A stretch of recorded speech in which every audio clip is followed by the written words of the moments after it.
40 seconds.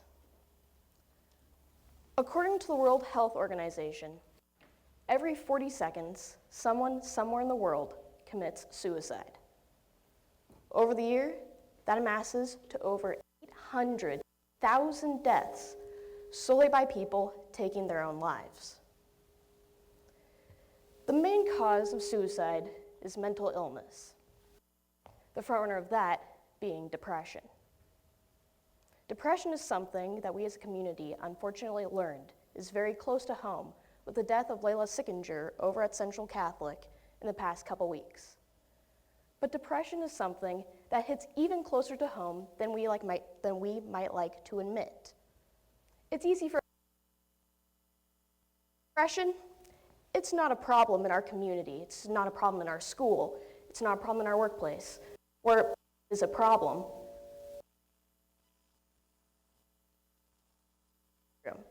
has felt the acute emotions of being unwanted, unloved, and excluded, because that person is me. On August 28th, 2012, I started my freshman year of high school off on a really good note. 14 of my friends, whom I had been with for 9 years, were coming to Jesuit with me, so I figured I would make a few more along the way, but I knew that I would at least have a solid group of friends to spend the first few weeks of my freshman year of high school with, for which I was grateful. When I found my locker on that first day of high school, I met my new locker neighbors, but they didn't have much to say. This concerned me a little bit, but I shrugged it off, thinking that they were probably just shy. I knew that there would be more friends and more people to meet and become friends with throughout the day, so I went on to my first class with this in mind. When I walked in the room, however, no one really seemed to be all that friendly, and none of my previous friends were in that class. I took that in stride and moved on to the next class, where the story was pretty much the same. When I went to lunch, I looked around for my 14 friends, thinking I'd sit at lunch with them. But I could only find one of them, whom we'll call Molly. At the end of all my classes, I felt like I had taken a knife to the gut, because I only had 2 friends in all.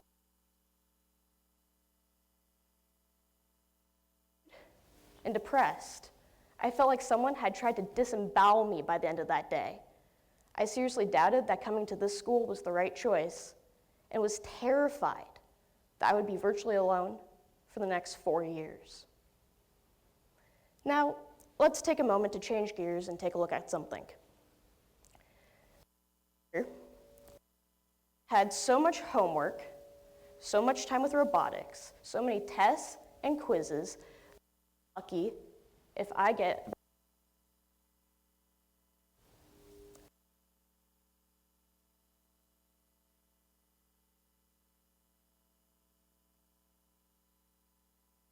who have practices. You have countless hours of practice each and every week, not to mention games at odd times, or matches at odd times, or meets at odd times.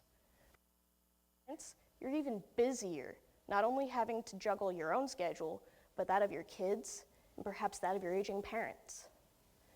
With so many things pulling us in a million different directions, it's really easy for us to just put on blinders and ignore everybody else outside of the job at hand, unless they have to do with the immediate job that we're working on.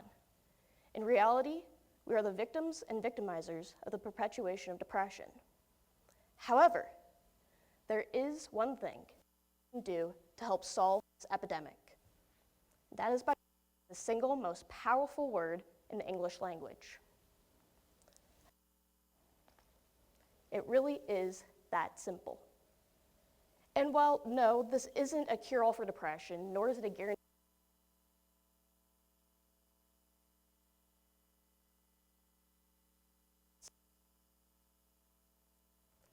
When I came home from that day of freshman,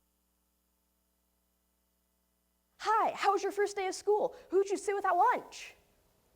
I recounted my miserable day and, almost on the verge of tears, said, "I don't have any friends. No one wanted to sit with me.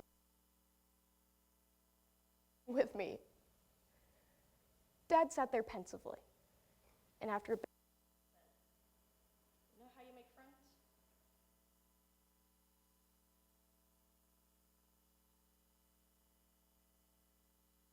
Someone sit on the table in front of them and say, "Hi, my name's Amy." I wasn't too thrilled about this, because if I had to do it, why couldn't everybody else? But the next day in PE, I found myself sitting alone on the bleachers. When I looked around, everybody was talking to someone else. Except I did notice one person sitting off to the side. I knew I should say hi, but she terrified me. She looked like a punk rocker, and the vibe she sent out suggested that she was a loner, neither of whom I want to associate with, neither of whom do I typically associate with. But I also knew that I was a loner too. So I took a deep breath, slid on over the bleachers, said, "Hi, my name's Amy. What's your name?" She looked at me skeptically, and after a bit said, "Allie." I said, "Nice to meet you, Allie." It wasn't much, but it was a start. The next day, a girl named Katie joined my lunch table, and by Friday, we were the last two at our lunch table, until I saw Allie sitting in a corner by herself, reading a book and eating her lunch. Remembering what Dad had told me, I took my lunchbox up, set it right down in front of her, and said, "May I sit here?" She looked up from her book and gave me a blank expression and said, "Sure." So I sat down, and soon Katie joined us, and with that, I could see my friend group starting to grow. I was determined to make something out of this, so I started supporting my friends in whatever way I could, whether that be attending soccer games, concert choir, or drama productions.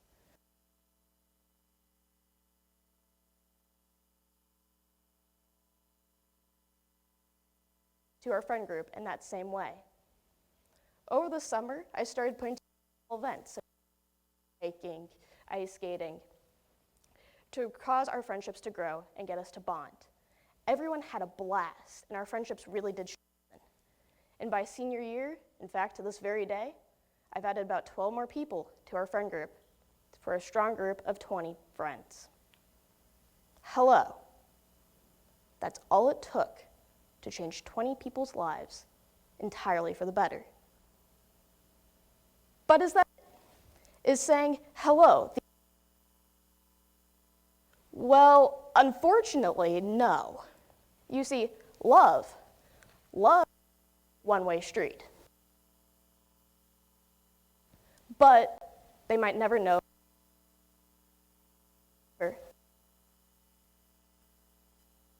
a street. You can say hello, but someone has to be willing to reciprocate that hello. You have to be able to have a dialogue in between the two of you. For example, I knew that no one in my previous friend group would be taking this class with me. I figured with all the previous experience I had, there would be no problem, and that this could turn out to be a pretty good year. On the first day of class, I entered the room with our class crowding around the teacher. I noticed that the makeup of it was more guys than girls. This might intimidate some people, but I still had faith in this group. And toward the end of class, I turned to one guy and I said, "What's your name?" He said, "John." I said, "Nice to meet you, John. My name is Amy." And that was that. I tried this with a few other people, but no one was really up for conversation. I was suddenly transported back to freshman year. I knew that I would be okay if I didn't have friends in this class, but it's still kind of nice to at least have someone. Otherwise, it was going to be a long year. After about a week of essentially being quarantined by these people, someone, let's name him Thomas, spoke up. "Hey, what does your shirt mean?" Now, I collected a series of interesting shirts from the years of doing things. This one that I was particularly wearing, I had collected from being a student expert at Autodesk at the FIRST for Inspiration and Recognition of Science and Technology's Robotics Competition. When you're wearing a bright red shirt with the words student expert plastered across the back, you tend to draw attention. I stopped, completely awed that someone was willing to talk to me in this class on their own volition. I excitedly explained what everything meant on the back of my shirt, and then we had to leave because class was over. I went home that day and told my mom, "Oh my gosh, you'll never guess what happened. I made a new friend in class today," and proceeded to recount everything that went down in that conversation with Thomas. The next day, I was completely excited to come back, and Thomas and I got to hang out even more, and we continued to talk, and he was there the entire time, willing to spend time with me, chat with me, and do everything. It really meant, and still means, the world to me. Thomas kind of made that class for me. In fact, he kind of made my year. So here's my challenge to you, now that you know my story. Change the world. Look up from your phone, look up from your work, and take notice of those around you. Make eye contact and say that 5-letter word. It really isn't all that difficult. And if for some reason you find that you're unable to do this, at least look up, make eye contact, and smile. Am I saying that in order to solve suicide and depression, all you have to do is say hello and smile? Well, no, unfortunately, suicide and depression are serious problems that take some serious medical attention. But by saying hello and smiling, you can really start to create a community. And together, as a community, we can start solving a lot of the world's problems. In fact, you know what? Let's take this opportunity to give it a try. Grab a partner, preferably someone who's sitting next to you that you don't know, but if you do know them, that's okay. And say, hi, or hello, and preferably add your name in. So for example, hi, my name is Amy. Let's take a couple seconds to give this a shot. Go ahead.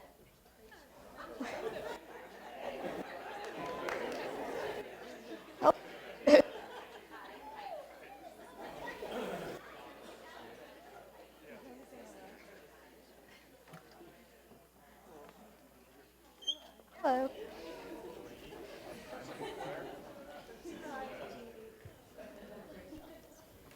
So there you go. You've already started to strengthen the community you're in. Perhaps you even just met a new close friend. Have a good day, everyone.